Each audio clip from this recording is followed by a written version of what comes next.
जब सब कुछ ही दोबारा किया तो मोस्ट इंपॉर्टेंट चीज भी हम एक बार दोबारा डिस्कस करेंगे।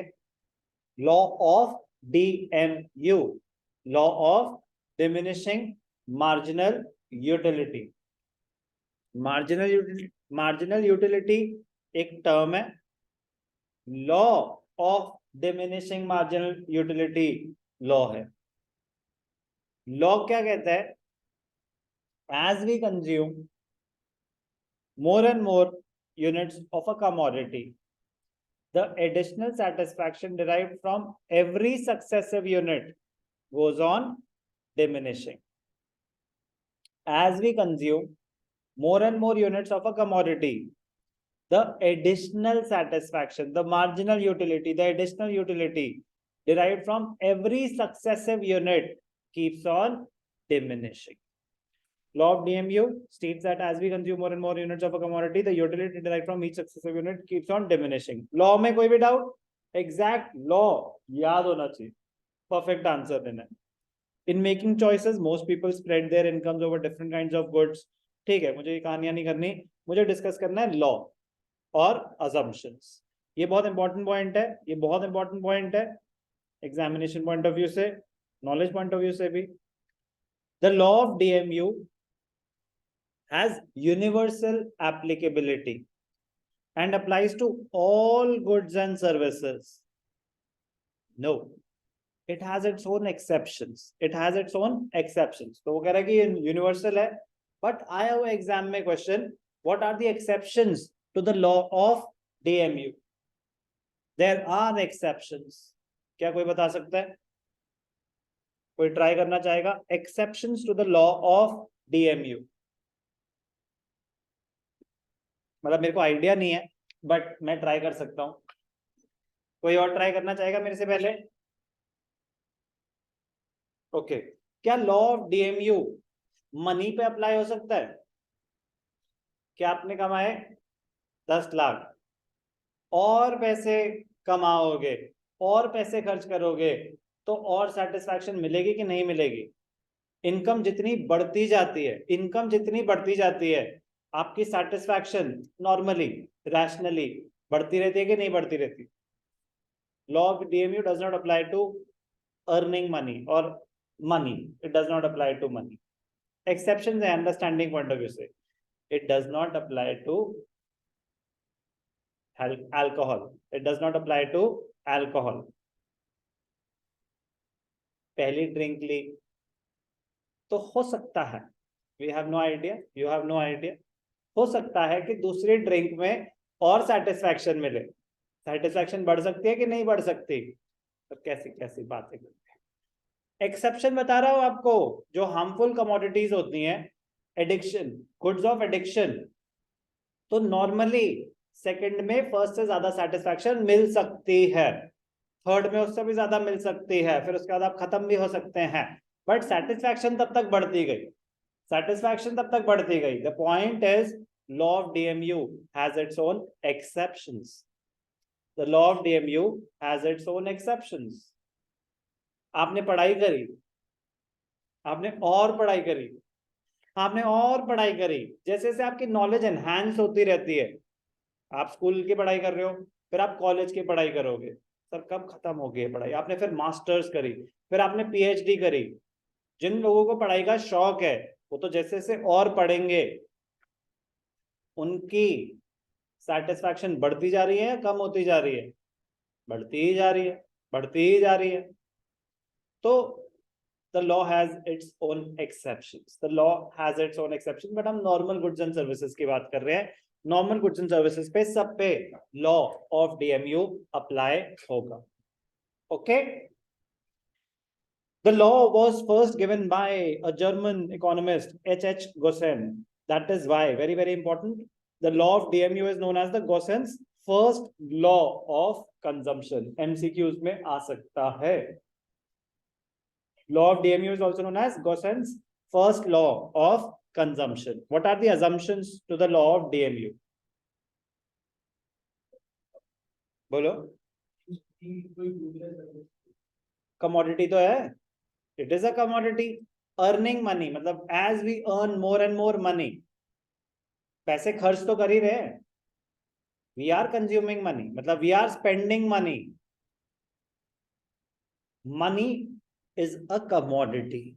Money is a commodity. Money is a commodity. It is being used to purchase other commodities. It is being used to purchase other commodities. तो पैसे कहीं से आ सकते हैं क्या?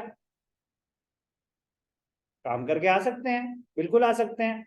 तो जैसे जैसे हम और पैसे कमाएंगे, अर्न करेंगे, तो खुशी बढ़ेगी कि नहीं बढ़ेगी? जैसे जैसे पैसे और खर्च करते जाएंगे, बढ़ेगी कि नहीं बढ़ेगी? अजम्पशंस तभी तो आई, अजम्पशंस तभी तो आई कि इतनी सारी लंबी चौड़ी लिस्ट दे दी कि अगर ये सब अजम्पशंस अप्लाई होंगी ना, तभी ये लॉ एप्लीकेबल होगा, तभी ये लॉ एप्लीकेबल होगा. Okay,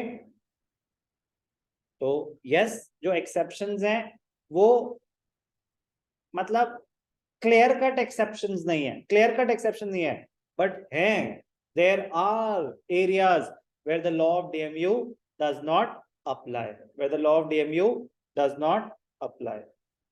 Okay, what are the assumptions to the law of DMU? Number one, cardinal measurement of utility, सबसे बड़ी assumption.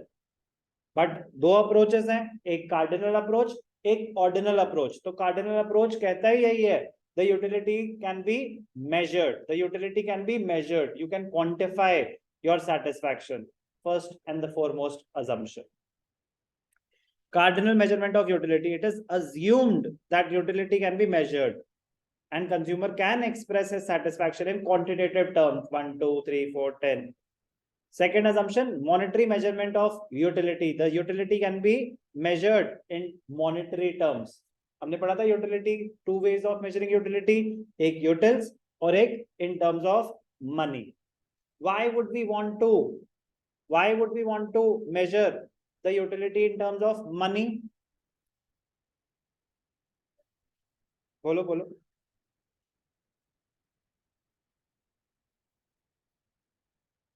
Comparability becomes easier, decision making becomes easier. मैं बोल रहा हूँ कि इस फोन से ना आपको 20,000 की सेटिस्फैक्शन वर्थ मिल सकती है, तो आपके लिए डिसीजन इजी हो गई. If you are getting it for 20,000 और less, you should buy it. If you are getting it for 40,000 and the satisfaction derived is worth 20,000 rupees, you should not buy it. Decision making becomes easier, comparability becomes easier if utility is measurable in monetary terms, but it is an assumption. Consumption in reasonable quantity, अब हमारे लिए ये सब चीजें बहुत ज्यादा आसान हो जाएंगी. Consumption in reasonable quantity, a sip of Coke नहीं, a glass of Coke. A bite of chocolate नहीं, पूरी चॉकलेट. तो बाइट में नहीं पता चलेगा कि फर्स्ट बाइट में ज्यादा मजा आया या सेकंड बाइट में, फर्स्ट सिप में ज्यादा मजा आया या सेकंड सिप में. Reasonable quantity, when we are talking about water, it should be a glass of water. Drinks, glass of drinks. खाने की चीजें, अगर बर्गर है तो पूरा बर्गर, बाइट नहीं. पिज्जा है तो पूरा पिज्जा, स्लाइस नहीं. बात समझ आई? कोई डाउट? कंटिन्यूअस कंजम्पशन, अगर कंटिन्यूअसली कंज्यूम कर रहे हो बैक टू बैक, तब ये लॉ अप्लाई होगा. अब अगर मैं आपको चॉकलेट दूं तो क्या आपको सेटिस्फैक्शन मिलेगी? सर बहुत मिलेगी सर, नींद आ रही है, प्लीज दे दो. बट उस टाइम तो मिलनी बंद हो गई थी, तो गैप आ गया ना, अब गैप आ गया. तो कंटिन्यूअस कंजम्पशन है, तो लॉ ऑफ डीएमयू, तो मार्जिनल यूटिलिटी गिरती जाएगी.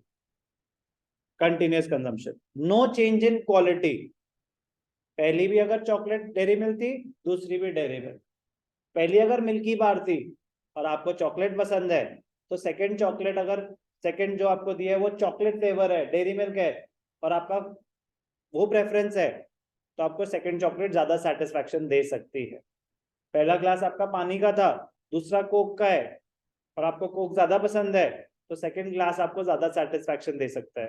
तो अगर क्वालिटी चेंज हो गई तो लॉ ऑफ डीएमयू अप्लाई नहीं होगा. अगर क्वालिटी चेंज हो गई तो लॉ ऑफ डीएमयू अप्लाई नहीं होगा. कोई डाउट?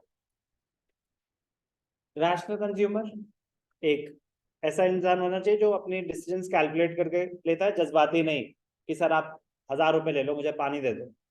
बात समझ आ रही है? रैशनल कंज्यूमर होना चाहिए इर्रेशनल नहीं, मेंटली स्टेबल। इंडिपेंडेंट यूटिलिटीज जितनी भी यूनिट्स हैं सबकी अपनी अपनी एक लेवल ऑफ सेटिस्फैक्शन है, और वो हर इंसान के लिए अलग हो सकती है, वो हर इंसान के लिए अलग हो सकती है। इन्होंने स्किपिंग कर रखी थी तो इनके लिए पानी की यूटिलिटी अलग है, जो आप शांति से बैठे हुए हैं एसी में, आपके लिए पानी की यूटिलिटी अलग है। तो इंडिपेंडेंट यूटिलिटी का मतलब हर एक आइटम की यूटिलिटी अलग हो सकती है, फर्स्ट लेवल की अलग, सेकंड लेवल की अलग, थर्ड लेवल की अलग, एक इंसान की अलग, दूसरे इंसान की अलग। कोई doubt? Marginal utility of money remains constant. चाहे आपके पास 5 करोड़ रुपए है, चाहे आपके पास 5 करोड़ में से सिर्फ 5 लाख बच गए हैं, importance of money will remain constant for you. Assumption है, बहुत बड़ी अजम्पशन है। तो इंपॉर्टेंस ऑफ मनी मतलब you are spending money, you will expect some satisfaction in return, yes or no? So your expected satisfaction will remain constant, your expected satisfaction will remain constant। जब आप 1 रुपए खर्च कर रहे हो तो आप 1 रुपए की सेटिस्फैक्शन एक्सपेक्ट करोगे, आप 1 करोड़ स्पेंड कर रहे हो तो आप 1 करोड़ की सेटिस्फैक्शन एक्सपेक्ट करोगे, आप 1 करोड़ स्पेंड कर चुके हो, अब आप 1 रुपए और स्पेंड कर रहे हो तो भी आप 1 रुपए की सेटिस्फैक्शन एक्सपेक्ट करोगे। आपके लिए इंपॉर्टेंस ऑफ मनी कांस्टेंट रहती है, चाहे आपके पास बहुत सारे पैसे हो, चाहे आपके पास बहुत कम बचे हो, importance of money will not change. Assumption. Fixed income and prices, कह रहे जो इनकम है बस यही है, जो प्राइसेस हैं वो कांस्टेंट है, ना इनकम चेंज हो रही है ना प्राइसेस चेंज हो रहे हैं। perfect knowledge, it is assumed that the consumer knows the different goods on which his income can be spent। मतलब आपके पास सारी नॉलेज है कि आपके पॉसिबल कॉम्बिनेशंस क्या है, पॉसिबल ऑप्शंस क्या हैं, सब कुछ आपके पास परफेक्ट नॉलेज है। 2 minutes। And he is likely to get the, आपको ये भी पता है कि आपको कितनी सेटिस्फैक्शन मिलेगी उसकी कंजम्पशन से। It means that the consumer has perfect knowledge of the various choices available to him। It must be noted that utility approach to consumers equilibrium is based on all these assumptions। अब जब हम आगे next जो segment है chapter का, क्या है? Consumers equilibrium. अभी शुरू ही नहीं हुआ कंज्यूमर्स इक्विलिब्रियम, चैप्टर का नाम है, बट कंज्यूमर्स इक्विलिब्रियम स्टार्ट करने से पहले जरूरी था बहुत ही ज्यादा अच्छे से लॉ ऑफ डीएमयू अंडरस्टैंड कर लेना। क्यों? ये देखेंगे। कंज्यूमर्स इक्विलिब्रियम जब हम स्टडी करेंगे, the law of DMU can be used to explain consumers equilibrium। all the assumptions of law of DMU are taken as assumptions of consumers equilibrium।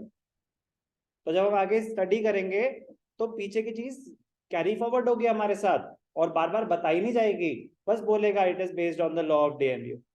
एक line में वो अज्यूम करेगा कि आपको वो सारी कहानी पता है कि हो क्या रहा है, इसीलिए वो बहुत ज्यादा जरूरी है क्रिस्टल क्लियर होना, क्रिस्टल क्लियर होना पूरी यूनिट में काम आएगा। बस ठीक है, बार बार रिपीट नहीं होगा, बट आई होप जिन्होंने पढ़ के आए थे उनका तो ताला लग गया पूरे साल के लिए कि लॉ ऑफ डीएमयू क्या है, टीयू क्या है, एमयू क्या है, इंपॉर्टेंट। नेक्स्ट क्लास में यूटिलिटी अप्रोच पूरा खत्म हो जाएगा, यूटिलिटी अप्रोच पूरा खत्म हो जाएगा, कंज्यूमर्स इक्विलिब्रियम 1 कमोडिटी केस भी और 2 कमोडिटी केस भी। जितना अभी तक हो चुका है वो पूरा ढंग से समझ भी आना चाहिए और साथ साथ याद करके क्लोज करते चलो। प्लीज अपना ही बर्डन कम करेंगे।